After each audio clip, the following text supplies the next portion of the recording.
آج شب برات کی رات یہ نماز پڑھنا اللہ تعالیٰ کو اتنا پسند ہے کہ لوگ ہر سال یہ نماز پڑھ کر اللہ کے پسندیدہ بندے بن جاتے ہیں، کیونکہ یہ نماز جو کوئی بھی پڑھتا ہے، جس گھر میں پڑھی جاتی ہے، جو مرد و عورت پڑھے گا وہ اللہ کا محبوب اور دوست بن جائے گا۔ یعنی اگر اللہ کا لاڈلا بننا چاہتے ہو، اللہ سے اپنی ہر بات منوانا چاہتے ہو، اپنی ایک ہی رات میں ہر حاجت پوری کروانا چاہتے ہو، اپنا مقدر سنوارنا چاہتے ہو، اپنی تقدیر بدلنا چاہتے ہو، پورے سال کے لیے خوشحالیاں چاہتے ہو، تو یہ وہ عبادت ہے جس کے ذریعے لوگ ہر سال صرف ایک رات میں یہ عبادت کر کے، یہ نماز پڑھ کے وہ اپنا مقدر سنوار لیتے ہیں، اللہ کو راضی کر لیتے ہیں، اللہ کے دوست بن جاتے ہیں۔ اس لیے یہ نماز پڑھنا اللہ تعالیٰ کو بڑا ہی پسند ہے۔ اب اس نماز کا وقت کیا ہے؟ یہ 12 رکعت نماز نفل آپ نے کتنے کر کے اور کیسے اور کس نیت کے ساتھ آپ نے پڑھنا ہے، یہ مکمل تفصیل میں کہتا ہوں۔ اس رات میں صرف لوگ اور کچھ کریں یا نہ کریں، صرف یہ عبادت کر لیں تو وہ اللہ کے محبوب اور دوست بن جاتے ہیں۔ تو جو اللہ اس کے ذریعے کتنے فائدے ملنے والے ہیں، کہتے ہیں کیونکہ یہ 15 شعبان المعظم کی رات ہے، 300 رحمتوں کے دروازے فوراً کھل جاتے ہیں۔ یوں ہی مغرب کا ٹائم ہوتا ہے، مغرب سے لے کر فجر کی اذان ہونے تک، یعنی مغرب کی نماز پڑھی گئی، اس کے بعد سے لے کر فجر کی اذان ہونے تک یہ جو وقت ہے نا، یہ ساری کی ساری رات شب برات کی رات ہے، اور مغرب کے ٹائم ہی اللہ کی 300 رحمتوں کے دروازے کھل جاتے ہیں۔ اب 300 حاجتیں اس بندے کی اس رات میں پوری ہو سکتی ہیں اگر وہ یہ نوافل پڑھتا ہے، اور اس کے ساتھ کون سی نعمتیں، کون سے انعامات اس کو ملنے والے ہیں۔ اب میں نے اس کے بارے میں وقت بتا دیا کہ وقت کون سا ہے، اب رکعتیں بھی بتا دی کہ 12 رکعت نماز نفل ادا کرنے۔ اب اس کی نیت، طریقہ کار، کون سے اعمال کیے جائیں اور کیا کیا جائے، یہ تمام تفصیلات آپ کو میں عرض کرتا ہوں۔ پہلے ذرا سن لیجئے گا طریقہ کار۔ دیکھیں یہ عبادت بڑی اہم ہے، اس لیے میں کہتا ہوں کوئی اور عبادت کریں یا نہ کریں، لیکن یہ 12 رکعت جس نے پڑھ لیے، کیونکہ یہ اس رات کی خاص نماز ہے، کیونکہ شعبان المعظم کی 15ویں رات کو شب برات کہا جاتا ہے۔ برات کا مطلب ہوتا ہے نجات کی رات۔ اس رات کی خصوصیت یہ ہے کہ اس رات میں اللہ تعالیٰ اپنے نیک بندوں کو اپنی خصوصی رحمت سے نوازتا ہے۔ اس رات ہر امر کا فیصلہ ہوتا ہے، یعنی اللہ تعالیٰ مخلوق میں رزق تقسیم فرماتا ہے، پورے سال میں ان سے سرزد ہونے والے اعمال اور پیش آنے والے واقعات سے اپنے فرشتوں کو باخبر کر دیتا ہے۔ سیدنا ابو بکر صدیق رضی اللہ تعالیٰ عنہ سے روایت، جناب رسول پاک صلی اللہ علیہ وسلم نے فرمایا، اٹھو شعبان المعظم کی 15ویں رات، اس لیے کہ بالیقین یہ رات مبارک ہے۔ اللہ فرماتا ہے کہ اس رات کو کوئی ایسا جو بخشش مانگے اس کو بخش دیا جاتا ہے، اور جو کوئی تندرستی مانگے اس کو تندرستی عطا کر دی جاتی ہے، جو محتاجی سے نجات مانگے اس کو محتاجی سے آزاد کر دیا جاتا ہے۔ جو بندہ جس چیز کا سوال کرتا ہے، جو مانگتا ہے، اس بندے کو اسی طرح اللہ تعالیٰ عطا فرما دیتا ہے۔ اب دوستو، یہ رات اپنی فضیلت اور عظمت کے اعتبار سے اتنی اہم ترین رات ہے۔ اب میں آپ کو اس کا نماز پڑھنے کا جو طریقہ عرض کرنے لگا ہوں، اس کو ذرا سمجھیے گا، کیونکہ یہ بڑا اہم ترین بات ہے، کیونکہ یہ رحمت، مغفرت، نجات کی عظیم رات ہے۔ اس میں آپ نے درازی عمر بالخیر کے پڑھنے ہیں، رزق کے 2 نفل پڑھنے ہیں۔ اب میں تفصیل عرض کرنے لگا ہوں، اس لیے آپ کوشش کیجئے گا، کیونکہ اس پوری ویڈیو کی ایک بات، ایک لفظ، ایک حصہ قیمتی ہے۔ مکمل دیکھیں گے، سمجھیں گے، اس پر عمل کریں گے، انشاءاللہ تعالی کامیابی تمہارے قدم چومے گی۔ کہتے ہیں یہ پڑھنے کے بعد اس بندے کو کسی کے سامنے جانے کی ضرورت نہیں پڑتی، رزق کے پیچھے دوڑنے کی ضرورت نہیں پڑتی، اس کے گھر میں رزق اس کی تلاش کر کے اس تک پہنچتا ہے۔ اس لیے دوستو، آپ نے اب سب سے پہلے جو نفل ہے، اس میں آپ کو طریقہ سمجھنا انتہائی ضروری ہے۔ پہلے آپ 2 رکعت نماز نفل ادا کریں گے، اور اسی طرح پھر 2 رکعت نماز نفل ادا کریں گے۔ تو ان 2 رکعتوں کی جو نیت کرنی ہے اس کو بھی سمجھ لیں، پھر جو 4 کی نیت کرنی ہے اس کی بھی طریقہ کار سمجھنا ہے۔ تو جس کے بعد کچھ تسبیحات ہوں گی وہ بھی پڑھنی ہے، کیونکہ یہ اس رات کی اہم ترین عبادت ہوگی آپ کی۔ اب آپ نے سب سے پہلے جو 2 رکعت نماز نفل ادا کرنے ہیں نا، وہ ہر شخص جانتا ہے کہ پہلے اللہ کی بارگاہ میں توبہ استغفار کی جاتی ہے۔ تو ہم نے 2 رکعت نماز صلاۃ التوبہ، بندگی اللہ تعالیٰ کی، منہ طرف خانہ کعبہ کے، اللہ اکبر، یعنی 2 رکعت نماز صلاۃ التوبہ کے پڑھنے، توبہ کی نیت کرنی ہے۔ میں نیت ایک بار پھر عرض کر دیتا ہوں، باقیوں کی میں بار بار نہیں بتاؤں گا، صرف ایک بار بتاؤں گا۔ پہلی نیت اس لیے کہ آپ کو ایک نیت یاد ہوگی تو باقی بھی سیم ہی ہوں گی، صرف لفظ چینج کرنا ہوگا۔ آپ نے 2 رکعت اس طرح میں نیت کرتا ہوں، 2 رکعت نماز نفل صلاۃ التوبہ، بندگی اللہ تعالیٰ کی، منہ طرف خانہ کعبہ کے، اللہ اکبر، اس طرح آپ نے نیت کر کے اپنے کانوں کو ہاتھ لگا لینے ہیں۔ اب پہلی رکعت کے اندر کیا پڑھنا ہے، دوسری کے اندر کیا پڑھنا ہے، یہ بات ذرا ذہن میں رکھیے گا، توجہ سے بات کو سمجھیں گے، انشاءاللہ تعالی آپ کو کسی بھی قسم کا مسئلہ اور دشواری نہیں ہوگی۔ اس لیے میں بر وقت یہ تمام چیزیں آپ کو بتا رہا ہوں، آپ خود بھی اس پر عمل کریں، اپنے دوست احباب کو بتائیں، مساجد میں بھی ہم چھپوا کر یہ دے رہے ہیں اور اپنے دیگر دوست احباب رشتہ داروں تک بھی پہنچا رہے ہیں، آپ بھی ضرور سب تک پہنچائیں، یہ صدقہ جاریہ ہے۔ دیکھیں آپ کسی کو آگے پہنچاتے ہیں، وہ اس رات میں یہ عبادت کرتا ہے تو آپ کے پہنچانے پر اس کو بھی اجر ملے گا، آپ کو بھی اجر و ثواب ملے گا اگر وہ پڑھ لیتا ہے۔ تو اس لیے دوستو صالحین کا معمول رہا ہے کہ وہ اس رات کثرت سے نوافل ادا کرتے تھے۔ امام حسن کا یہی طریقہ تھا کہ وہ رات کے پہلے حصے میں نفل پڑھتے، دوسرے حصے میں درود پاک پڑھتے، تیسرے حصے میں اللہ سے دعائیں مانگتے تھے۔ تو اگر آپ بھی اس رات کو انہی 3 حصوں میں تقسیم کر کے اس رات میں اس طرح عبادت کریں تو الحمدللہ آپ اتنے خوش نصیب ہوں گے کہ شاید یہ خوش نصیبی آپ کی زندگی میں دوبارہ کسی کو نہ ملے۔ دیکھیں اللہ کی خاص رحمت متوجہ ہوتی ہے، گناہوں کی مغفرت کی امید اس میں ہوتی نہیں، مل جاتی ہے، دل کو سکون اور روح کو پاکیزگی مل جاتی ہے، رزق میں اضافہ ہو جاتا ہے، عمر میں اضافہ ہو جاتا ہے، اعمال میں برکت اور کثرت آتی ہے، دعائیں قبول ہونے لگ جاتی ہیں۔ اس لیے اب دل میں آپ نے نیت کر لی، یعنی کہ آپ نے زبان سے نیت کر لی، کانوں کو ہاتھ لگائے، پہلی رکعت کے اندر آپ نے ثنا پڑھی، سبحانک اللہم و بحمدک وتبارک، اور اسی طرح سورۃ الفاتحہ پڑھی۔ ثنا کے بعد سورۃ الفاتحہ پڑھنے کے بعد اب آپ نے سورۃ الفاتحہ پڑھنے کے بعد اب آپ نے آگے جو 2 صورتیں پڑھنی ہیں نا، وہ صورت ہے، صورت سب سے پہلے جو آپ نے پڑھنی ہے وہ صورت کافرون، قل یا ایھا الکافرون لا اعبد ما تعبدون ولا انتم عابدون ما اعبد ولا انا عابد ما عبدتم ولا انتم عابدون ما اعبد لکم دینکم ولی دین۔ آگے پڑھیں گے قل ھو اللہ احد اللہ الصمد لم یلد ولم یولد ولم یکن لہ کفوا احد۔ تو یہ پہلی رکعت کے اندر یہ 2 صورتیں آپ نے صرف ایک بار پڑھنی ہیں۔ پہلے جو صورت بتائی وہ پہلے پڑھنی ہے، جو بعد میں بتائی وہ بعد میں، یہ دونوں پہلی رکعت میں پڑھنی ہے۔ دوسری رکعت میں آپ نے دوسرے 2 کل پڑھنے، یعنی قل اعوذ برب الفلق، قل اعوذ برب الناس۔ اس طرح آپ نے 2 رکعتیں آپ کی نماز نفل صلاۃ التوبہ مکمل ہوگی۔ اللہ تعالیٰ اس کی برکت کتنی ہے، یہ 2 نفل جو آپ نے پڑھے ہیں ان کی برکت اتنی ہے، کہتے ہیں اگر اس بندے کے گناہ سمندر کی جھاگ کے برابر بھی ہوں، اللہ اپنی رحمت سے اور ان نوافل کے ذریعے اس کے تمام گناہوں کو معاف فرما دیتا ہے۔ تو یہ اپنے گناہوں کی معافی کا طریقہ ہے، اور اس لیے کہ یہ کیونکہ راحت بڑی ہے، حضرت علی المرتضیٰ اس کے بارے میں بیان کرتے ہیں۔ اب اس کے بعد صرف آپ نے ایک تسبیح پڑھنی ہوگی اور جس کے ذریعے اللہ تعالیٰ تمہاری زندگی کی خطاؤں کو معاف فرما دے گا۔ وہ تسبیح کیا ہے؟ آپ نے فقط یہ ایک دعا ہے جو آپ نے پڑھنی ہوگی، یہ ایک مستقل دعا ہے، یعنی آپ صرف اتنا پڑھیں گے، استغفر اللہ ربی من کل ذنب واتوب الیہ۔ اس کو مکمل یہاں تک جتنا میں نے عرض کیا اتنا آپ نے پڑھنا ہے۔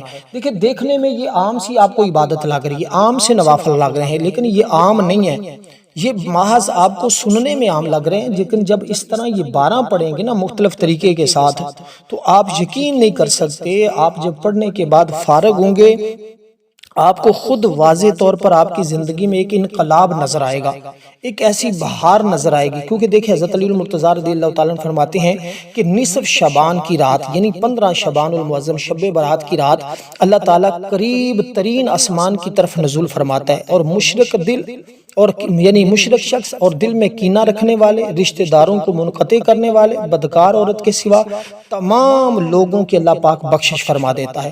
ابو نصر یہ بیان کرتے ہیں، حضرت عائشہ صدیقہ فرماتی ہیں کہ ایک رات میں رسول پاک صلی اللہ علیہ وسلم کو بستر پر نہیں پایا، اور میں تلاش میں نکلی تو میں نے دیکھا آپ جنت البقیع میں موجود ہیں، آپ کا سر آسمان کی جانب اٹھا ہوا ہے۔ حضور نے مجھے دیکھ کر فرمایا کیا تمہیں اس بات کا اندیشہ ہے؟ اللہ اور اس کا رسول تمہاری حق تلفی کریں گے۔ میں نے عرض کی یا رسول اللہ میرا گمان تو یہی تھا کہ آپ کسی اور زوجہ کے ہاں تشریف لے گئے۔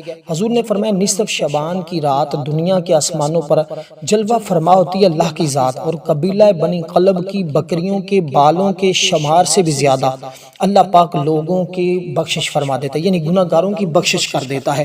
تو اس لیے یہ رات بڑی اہم رات ہے۔ اگر آپ چاہتے ہیں ہمارا بھی بخشش والوں میں نام آ جائے تو آپ اس طرح اللہ کی عبادت کریں، یہ رات اس ترتیب کے ساتھ گزاریں۔ اب جب یہ نفل پڑھ لیں 100 مرتبہ، اس کے بعد یہ تسبیح پڑھ لیں، اس کے بعد اگلا جو کام آپ نے کرنا ہے اس کو بھی ذرا بڑا اہم ترین انداز میں سنیے گا، کیونکہ 300 حاجتیں جیسے میں نے آپ کے سامنے ذکر کیا نا، انشاءاللہ اللہ تعالیٰ پوری فرمائے گا۔ اور 30 صحابہ کرام نے بیان کیا ہے کہ جو شخص اس طرح یہ نماز پڑھے گا نا جو میں آپ کو عرض کرنے لگا ہوں، اس کو کیا کچھ ملنے والا ہے۔ کہا کہ اس نماز کے پڑھنے سے اللہ تعالیٰ اس کی طرف 70 بار دیکھتا ہے۔ یار جس کی طرف خدا دیکھے وہ بندہ کتنا خوش نصیب ہے۔ فرمایا ہر بار دیکھنے پر اس کی 70 حاجتیں پوری ہوتی ہیں، جن میں سب سے ادنا حاجت یہ کہ اس کے گناہوں کی مغفرت ہو جاتی ہے۔ مستحب یہ ہے کہ یعنی اس کے بعد آپ نے پڑھنا ہے کہ یہ عبادت شب بیداری کرنا، یہ بڑا ہی اہم ترین ہے اس رات میں۔ اب آپ نے اس کے بعد جو چیز پڑھنی ہے وہ ذرا سنیے گا۔ 2 رکعت نمازیں آپ نے صلاۃ الخیر کے پڑھنے ہیں۔ صلاۃ الخیر یہ پہلے 2 رکعت جو آپ نے پڑھے ہیں وہ آپ نے توبہ کی، اب صلاۃ الخیر یعنی اللہ تعالیٰ میرے ساتھ بھلائی کا معاملہ فرمائے، میرے ساتھ بھلائی کا۔ دیکھیں میں ایک ایک چیز بتا رہا ہوں، اور شب برات کی رات جو ہے نا یہ بڑی اہم ترین رات ہے، اس لیے اس کا ذکر، اس کی فکر میں رہیں، اور یہ چیزیں آپ نوٹ کر لیں، ویڈیو کو سیو کر لیں، اس کو آگے دوست احباب تک بھی پہنچا لیں۔ تو اس لیے آپ نے اب اسی ترتیب کے ساتھ صلاۃ الخیر اس طرح پڑھنے ہیں کہ 2 رکعت نمازیں صلاۃ الخیر، بندگی اللہ تعالیٰ کی، منہ طرف خانہ کعبہ کی، اللہ اکبر۔ خواتین بھی اسی طرح نیت کریں گے، میں نیت کرتی ہوں، مرد کہے گا میں نیت کرتا ہوں، آگے سیم وہی نیت ہے۔ تو آپ نے کسی بھی نماز کی نیت کرنی ہے تو آپ اپنی نیت بھی ذرا درست کر لیں، اور کم از کم اتنی آواز میں آپ کہیں کہ آپ کے اپنے کان سن لیں۔ اکثر لوگ نماز کے اندر جہاں پہ غلطی کرتے ہیں نا وہ یہی وجہ ہوتی ہے کہ جب وہ نیت کرتے ہیں یا نماز پڑھتے ہیں تو بالکل دل میں پڑھ رہے ہوتے ہیں، حالانکہ دل میں نہیں۔ اتنی آواز میں پڑھیں کہ آپ کے اپنے کان سن رہے ہیں، تاکہ آپ کو شیطانی خیالات بھی نہ آئیں، وسوسے بھی نہ آئیں، آپ کا نفس بھی آپ کو نہ غبارے۔ تو آپ نے صلاۃ الخیر کی جب 2 رکعت آپ نے پڑھ لی، اس کے اندر کیا پڑھنا ہے؟ سب سے پہلے آپ نے ثنا پڑھی سبحانک اللہ، پھر آپ نے سورۃ الفاتحہ شریف کو پڑھا۔ سورۃ الفاتحہ شریف پڑھنے کے بعد اب دوستو آپ نے اس کے اندر 10 بار سورۃ اخلاص پڑھنی ہے۔ دونوں رکعتوں کے اندر یہی طریقہ ہے کار۔ اب 4 رکعتیں آپ کی مکمل ہو جائیں گی۔ اب جب 4 مکمل ہوگی تو 4 کے بعد یعنی 2 پہلے آپ نے پڑھی، اس کے بعد 1 تسبیح پڑھی، اس کے بعد یہ 2 پڑھی، تو اس کے بعد اب آپ کو کسی تسبیح کی ضرورت نہیں ہوگی، ٹھیک ہے۔ تو اس کے بعد اب آپ نے آگے 4 رکعت نماز کی نیت کرنی ہوگی۔ تو اس طرح پھر آگے آپ نے 4 کی نیت کرنی تو آپ کی 12 رکعتیں مکمل ہو جائیں گی۔ تو اب طریقہ آپ سمجھتے جائیے گا۔ اب 2 رکعتیں آپ نے جو پڑھ لی، اس میں 10 بار آپ نے سورۃ اخلاص پڑھی، 4 رکعتیں مکمل ہو۔ اب اس کے بعد جو آپ نے پڑھنی ہے نا یہ درازی عمر بالخیر کی پڑھنی ہے، ٹھیک ہے۔ یعنی اب آپ نیت کریں گے 4 رکعت نماز نفل، تو اب یہ جو 4 پڑھیں گے اس کے بعد اب جو پڑھیں گے یہ بلائیں دفع کرنے کی نیت سے، اور اسی طرح کسی کا اللہ مجھے محتاج نہ کرے، میں کبھی زمانے میں کسی کا محتاج نہ ہوں، کبھی مجھے کہیں بھی جو ہے نا یہ آپ نے تصور رکھنا ہے۔ یعنی درازی عمر بالخیر، تمام بلاؤں سے، مصیبتوں سے، پریشانیوں سے اللہ میری ہمیشہ کے لیے حفاظت فرمائے۔ تو اب یہ 4 نفل آپ نے اس نیت کے ساتھ پڑھنے، 4 رکعت نماز نفل صلاۃ درازی عمر بالخیر اس نیت کے ساتھ پڑھیں گے، ٹھیک ہے۔ اس میں اپنی عمر کی خیر، اپنی تمام بلائیاں، تمام مصیبتوں سے نجات، پریشانیوں سے نجات، رزق میں اضافہ، پریشانی، یہ تمام چیزیں اس میں آ جاتی ہیں۔ اس کے بعد خاص حاجت کے ہوں گے، جو آپ کا کوئی خاص مقصد ہے، کوئی خاص پریشانی ہے، کوئی خاص آرزو ہے، کوئی تمنا ہے، کوئی ایسا رشتے کے مسئلہ ہے، اولاد کا مسئلہ ہے، کاروبار کا مسئلہ ہے، مقروض ہیں، کوئی بھی مسئلہ ہے، تو آپ اس کو اپنے ذہن میں رکھ کر اس کی نیت کریں گے۔ اب جو یہ 4 آپ نے پڑھنے ہیں، ان کا طریقہ کار کیا ہوگا؟ اس میں آپ نے یوں پڑھنا ہے کہ سب سے پہلے پہلی رکعت جو آپ نے پڑھی ہے نا، پہلی رکعت، اس کے اندر آپ نے ثنا پڑھنی ہے سبحانک اللہ۔ دوسری اسی طرح سورۃ الفاتحہ شریف پڑھیں گے۔ سورۃ الفاتحہ شریف پڑھنے کے بعد آپ نے سورۃ القدر یہ 1 بار پڑھنی ہے۔ انا انزلنا فی لیلۃ القدر، ہر شخص کو پتہ ہے یہ سورت کتنی اہم اور کتنی قیمتی ہے، اس لیے آپ اس کو پڑھیں گے، اور جب اس کو پڑھیں گے تو انشاءاللہ تعالیٰ آپ کو خود کو پتہ چلے گا۔ دیکھیں یہ جو رات ہے نا، اس کو لیلۃ المبارک بھی کہا جاتا ہے، یعنی برکتوں والی رات، اس کو لیلۃ الرحمہ بھی کہا جاتا ہے، یعنی رحمتوں والی رات ہے، اس کو لیلۃ الصح بھی کہا جاتا ہے، یعنی فیصلوں کی رات، جس میں امور لکھے جاتے ہیں۔ قرآن مجید میں بھی اس رات کا ذکر موجود ہے۔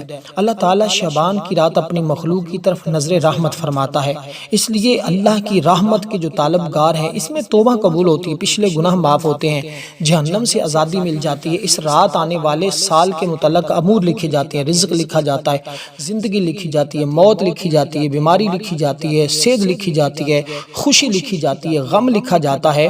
تو لہٰذا بندے کو چاہیے کہ اس رات اللہ کے حضور عاجزی کے ساتھ دعا کرے، کیونکہ شب برات میں نفل نماز، تلاوت قرآن، ذکر و اذکار، درود شریفی کی خاص فضیلت ہے۔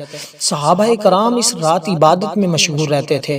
تو آج ہمارے ہاں تو دور ہی کچھ بدلتا جا رہا ہے، اس میں والدین جن کے مرحوم ہیں ان کے لیے دعا کریں، جن کے والدین حیات ہیں ان کے لیے دعا کریں، بدعات سے محفوظ رہیں اور دل کو صاف کریں، معاف کریں، رشتے جوڑیں۔ خواتین کے لیے بھی رہنمائی ہے، گھروں میں اپنا اہتمام کریں، مرد حضرات مساجد میں جائیں، اپنے بچوں کو ساتھ لے کر جائیں، دعا کریں۔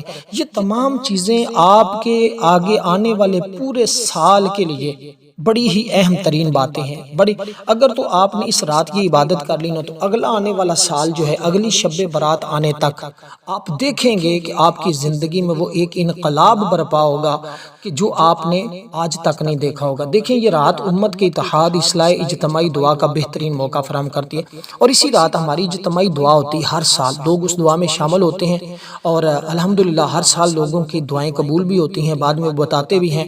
تو اس رات کی خاص دعا میں اپنا نام شامل کروانے کے لیے 10 بار درود پاک پڑھنا ہے، کمنٹ میں نام لکھ دینا، انشاءاللہ آپ کو دعا میں شامل کیا جائے گا، کیونکہ مغفرت کی دعا بھی ہوتی ہے، رزق میں برکت کی دعا بھی ہوتی ہے، بیماری میں سے شفا کی دعا بھی ہوتی ہے، ایمان پر خاتمے کی دعا بھی ہوتی ہے۔ خلاصہ یہی ہے پوری باتوں کا۔ اب آپ نے جیسے پہلی رکعت پڑھی ہے نا، یہ 4 نفلوں کی، تو جو آپ نے نیت کی ہے، اس میں دوسری رکعت بھی ایسی پڑھنی ہے، اس میں بھی یہی صورتیں پڑھنی ہے، سورۃ اخلاص اور سورۃ قدر۔ اسی طرح تیسری رکعت میں بھی، چوتھی رکعت میں بھی، یہ 4 رکعت آپ کے نفل مکمل ہوئے۔ اب باقی جو 4 پڑھنے ہیں ان کو بھی ذرا سن لیں، وہ آپ نے حاجت کی نیت سے پڑھنے، آپ نے اس کی نیت کرنی ہے 4 رکعت نماز صلاۃ الحاجت بندگی اللہ تعالیٰ کی، منہ طرف خانہ کعبہ کے، اللہ اکبر۔ تو یہ آپ نے اگلے 4 کی بھی نیت کر لی، اس طرح آپ کے 12 رکعت نماز نفل مکمل ہو جائیں گے۔ اب یہ 4 جو آخری پڑھنے کا طریقہ یہ بھی سن لیں۔ اس کے بعد کچھ اعمال ہیں وہ بھی آپ نے کرنے ہیں، کچھ وظیفہ ہے وہ بھی آپ نے پڑھنا ہے۔ اب یہ جو آپ نے پڑھے ہیں نا، اس کے بعد آپ نے جو تسبیحات پڑھنی ہے وہ ذرا سنیے گا۔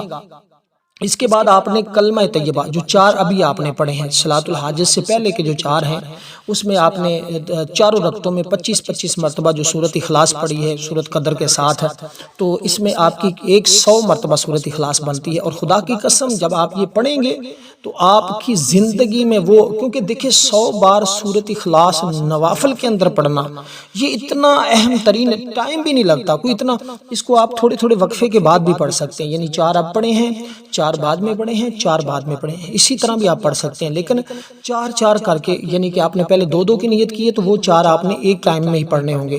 پھر 4 پڑھ کے آپ کچھ وقفہ کر لیں، کچھ ادھر ادھر آگے پیچھے کچھ کھانا پینا ہے یا کوئی پانی شانی پینا تو وہ پی لیں، اسی طرح۔ لیکن یہ نہیں کرنا کہ آپ جب پڑھیں تو یہ 12 رکعت نماز نفل مکمل اس رات میں پڑھیں، 2 پڑھ کے یا 4 پڑھ کے نہ سو جائیں، لیکن جب پڑھنے لگیں تو پھر کوشش کریں کہ یہ 12 پڑھیں، ورنہ 2 بھی پڑھ سکتے ہیں، 4 بھی پڑھ سکتے ہیں، وہ آپ کی منشا جتنی آپ کو طلب ہے۔ لیکن میں کہوں گا، میں کیونکہ ہر سال جو میرے مرید، جو میرے شاگرد، جو میرے دوست، جو میرے نمازی، جو مقتدی، میں ہمیشہ ان کو یہی کہتا ہوں کہ یار کم از کم یہ 12 پڑھیں۔ اکثر تو میں 100 کے بارے میں بھی کہتا ہوں کہ 100 رکعت نماز نفل وہ ایسے ہیں کہ اگر کوئی بندہ پڑھتا ہے نا، تو اگر اس کی قسمت میں بدبخت بھی لکھا ہو، اللہ تعالیٰ اس کو مٹا کر اس کو نیک بختوں میں شامل کر دیتا ہے۔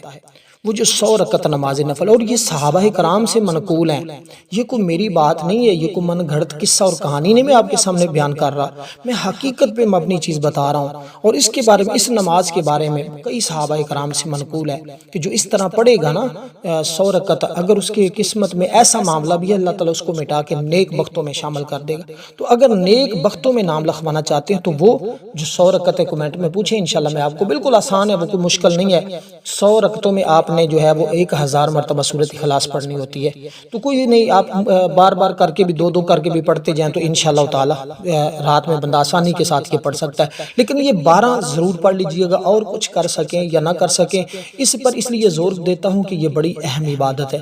بزرگان دین اس میں آنسوؤں کے ساتھ اللہ کو یاد کرتے تھے، کیونکہ توبہ کریں، دعا مانگے، انشاءاللہ خالی ہاتھ وہ بندہ کبھی لوٹتا ہی نہیں ہے۔ تو اب اس ترتیب کے ساتھ جب اگلے 4 حاجت کی آپ نے نیت کر لیا، تو یہ 4 پڑھنے کے بعد آپ نے کلمہ طیبہ یعنی لا الہ الا اللہ محمد رسول اللہ اس کو پڑھنا ہے 100 مرتبہ۔ اس کو 100 مرتبہ آپ نے پڑھنا ہے، اور اس کے بعد آپ نے سبحان اللہ والحمدللہ اللہ اکبر یہ آپ نے 33 بار پڑھنا ہے۔ اس کے بعد 4 رکعت صلاۃ الحاجت کی آپ نے نیت کرنی جیسے نیت بتائی ہے۔ اب یہ 4 پڑھنے کے بعد آپ نے پھر ایک مختصر سا عمل کرنا ہوگا، سمجھ لیں آپ کی اس رات کی عبادت مکمل ہو جائے گی۔ تو پہلی رکعت کے اندر نیت کرنے کے بعد آپ نے ثنا پڑھی سبحانک اللہ، پھر آپ نے سورۃ الفاتحہ پڑھی۔ سورۃ الفاتحہ کے بعد اب آپ نے پہلی رکعت کے اندر سورۃ اخلاص پڑھنی ہے۔ اب 4 رکعتوں میں ہی آپ سورۃ اخلاص کو پڑھیں گے، اور میں اس کی تعداد عرض کر دیتا ہوں، لیکن اس کے بعد جو عمل آپ نے پڑھنا ہے اس کو بھی ساتھ سن لیجئے گا۔ یوں ہی آپ یہ نماز ختم کرتے ہیں حاجت کی، تو آپ نے اس کے بعد کسی کے ساتھ کلام نہیں کرنا، اپنی جگہ پہ بیٹھنا ہے۔ اب اپنا وہ تصور رکھنا ہے جو آپ نے اپنی حاجت میں نیت کی تھی، اب اس کا تصور رکھتے ہوئے آپ نے نماز پڑھنا شروع کر دینی، یعنی تسبیحات پڑھنا شروع کر دینی، وظیفہ اپنا شروع کر لینا ہے۔ تو اس وظیفے میں آپ نے مکمل یکسوئی کے ساتھ یعنی اپنا دھیان کامل یقین کامل کرتے ہوئے آپ نے سب سے پہلے جو تسبیح پڑھنی ہے وہ صرف اور صرف درود پاک پڑھنا ہے، جس کی تعداد ہے صرف اور صرف 10 مرتبہ، اور 10 مرتبہ درود پاک آپ درود ابراہیم ہی پڑھیں گے جو ہم نماز کے اندر پڑھتے ہیں۔ یہ حاجت کا وظیفہ بھی پڑھنا ہے، حاجت کے نفل بھی پڑھنے ہیں، اس لیے کہ حاجت جتنی بھی بڑی ہو، جب یہ 2 کام کریں گے نا، ہر حاجت چھوٹی بڑی فوراً قبول ہو جاتی، فوراً پوری ہو جاتی ہے۔ تو اس لیے اس کے بعد دعا آپ نے لازمی کرنی ہوگی۔ تو یہ 3 کام اگر آپ حاجت کے نفل پڑھنے کے بعد یعنی ایک وظیفہ اور ایک اس کے بعد آپ یہ دعا کر لیتے ہیں، تو انشاءاللہ تعالی آپ اپنی جگہ سے بعد میں اٹھیں گے، چاہے کسی کے پاس اپنا گھر نہیں، دولت نہیں، عزت نہیں، شہرت نہیں، جو بھی مسئلہ مسائل ہے، اللہ کے فضل و کرم سے بیماروں کو شفا مل جاتی ہے، پریشان حالوں کی پریشانیاں دور ہو جاتی ہیں، اس لیے کہ جب یہ پڑھے جاتے ہیں خوف بے چینی ختم، امید اور ایمان مضبوط ہو جاتا ہے۔ تو یہ جو ورد آپ کو بتا رہا ہوں نا، یہ ورد انشاءاللہ تعالی آپ کی زندگی بدل دے گا، آپ کے حالات، کیونکہ یہ اس دن کا اس رات کا سب سے خاص عمل بھی ہے اور سب سے خاص وظیفہ بھی ہے، کیونکہ اس کے اندر ایسے کلمات موجود ہیں جن کلمات کے ساتھ کوئی دعا رد ہوتی نہیں ہے۔ اب آپ نے شروع کے اندر اس طرح جب درود پاک پڑھ لیا، درود پاک پڑھنے کے بعد 70 مرتبہ یہ تسبیح آپ نے پڑھنی ہے۔ یہ تسبیح کیا ہے؟ اس تسبیح کو جب آپ پڑھیں گے انشاءاللہ تعالی اس تسبیح کے پڑھنے سے اللہ تبارک و تعالی آپ کو دلی سکون عطا فرمائے گا، سخت پریشانیاں ختم، بند دروازے کھل جائیں گے، بے چینیاں ختم، فوراً اللہ کی بارگاہ میں آپ کی دعا کی قبولیت ہو جائے گی۔ اب آپ نے صرف اور صرف درود پاک پڑھا، اس کے بعد سورۃ الفاتحہ شریف کو پڑھنا ہے، یعنی بسم اللہ الرحمن الرحیم کے ساتھ آپ نے سورۃ الفاتحہ کو صرف اور صرف آپ نے 7 مرتبہ پڑھنا ہے، کیونکہ اس کی آیات بھی 7 ہیں، اور اس سورہ مبارکہ کو بھی آپ نے 7 مرتبہ پڑھنا ہے۔ جب یہ سورہ مبارکہ 7 بار پڑھیں تو اس کے بعد سورۃ اخلاص یعنی قل هو اللہ احد، اب دیکھیں اس عمل کے اندر بار بار سورۃ اخلاص کا تذکرہ موجود ہے، تو بار بار یہ سورت پڑھی جا رہی۔ اب آپ نے سورۃ اخلاص کو بھی پڑھنا ہے 7 مرتبہ۔ اس کے بعد آپ نے جو اگلی تسبیح پڑھنی ہے، اس تسبیح کو پڑھنا ہے آپ نے 70 مرتبہ۔ تو 70 مرتبہ جب یہ تسبیح پڑھیں گے الحمدللہ آپ کی دعا قبول ہو جائے گی۔ لیکن نوافل کے اندر جو آپ نے سورۃ اخلاص پڑھنی ہے، وہ ہر نفل کے اندر آپ نے 4 مرتبہ پڑھنا ہے اس کو سورۃ الفاتحہ کے بعد۔ تو سورۃ اخلاص 4 بار پڑھی حاجت کے نفلوں کے اندر، اس کے بعد آپ نے عمل کیا، جو آخری 70 بار آپ نے کلمات پڑھنے ہیں، وہ کلمات بالکل آسان سے ہیں، سادہ سے ہیں، لیکن بڑے ہی اہم ترین ہیں۔ وہ کیا ہیں؟ اس کے ذریعے اللہ کی رحمت کا فوراً نزول ہو جاتا ہے۔ تو یہ کلمات آپ پڑھتے ہی انشاءاللہ تعالی دعاؤں کی قبولیت بھی کروا لیں گے، حاجتیں بھی پوری کروا لیں گے۔ وہ کلمات ہیں یا حی یا قیوم برحمتک استغیث۔ والسلام ورحمۃ اللہ۔